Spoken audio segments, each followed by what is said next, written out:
చాలామంది కష్టపడి సంపాదించి ఎన్నో ఆశలతో సొంత ఇల్లు కొనుక్కుంటారు లేదా అద్దె ఇంట్లోకి వస్తారు. కానీ ఆ ఇంటికి వెళ్ళాక అనారోగ్య సమస్యలు రావడం, ఆర్థికంగా వెనకబడడం లేదా కుటుంబ సభ్యుల మధ్య కలహాలు రావడం మనం చూస్తుంటాం. దీనికి కారణం ఆ ఇంటి వాస్తు మరియు ఇంటి నెంబర్ మీకు అనుకూలంగా లేకపోవడమే. ఈరోజు ఈ వీడియోలో మీ ఇంటిని అదృష్ట దేవత నిలయంగా మార్చుకోవడానికి పాటించాల్సినటువంటి సమగ్ర విశ్లేషణను చూద్దాం. మొదటగా సంఖ్యాశాస్త్రం గురించి మాట్లాడుకుందాం. ప్రతి ఇంటికి ఒక సంఖ్య ఉంటుంది. అది 1 కావచ్చు, 108 కావచ్చు, లేదా 4-25/A కావచ్చు. మీ ఇంటి నెంబర్లోని అంకెలన్నింటినీ కలపాలి. ఉదాహరణకు మీ ఇంటి నెంబర్ 45 అయిందనుకోండి. 4 + 5 = 9. ఈ 9 అనేది మీ ఇంటి సంఖ్య. ఈ సంఖ్య ఇంటి యజమాని పుట్టిన తేదీకి మిత్ర సంఖ్యలో ఉండాలి.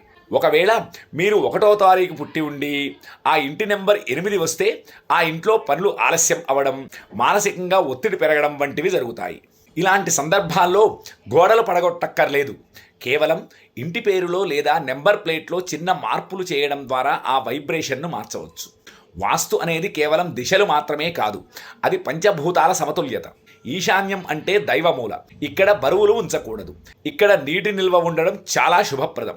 ఇక్కడ దోషం ఉంటే సంతాన సమస్యలు లేదా మానసిక అశాంతి కలుగుతుంది. ఇక నైరుతి మూల, దీనిని పితృమూల అంటారు. ఇక్కడ మాస్టర్ బెడ్రూమ్ ఉండాలి. యజమాని ఇక్కడ పడుకోవడం వల్ల కుటుంబంపై పట్టు ఉంటుంది, ఆర్థిక స్థిరత్వం లభిస్తుంది. ఆగ్నేయ మూల అంటే అగ్నిమూల. వంటగది ఇక్కడే ఉండాలి. ఇక్కడ దోషం ఉంటే అనవసరమైన కోపం, భార్యాభర్తల మధ్య గొడవలు మరియు ఆకస్మిక ధన నష్టం జరిగే అవకాశం ఉంది. చాలామంది వాస్తు పండితులు కేవలం ఇంటిని మాత్రమే చూస్తారు.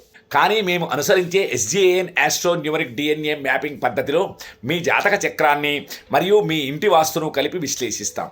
మీ జాతకంలో శని ప్రభావం ఎక్కువగా ఉంటే మీ ఇంటి పడమర దిశలో కొన్ని ప్రత్యేక మార్పులు చేయాల్సి ఉంటుంది.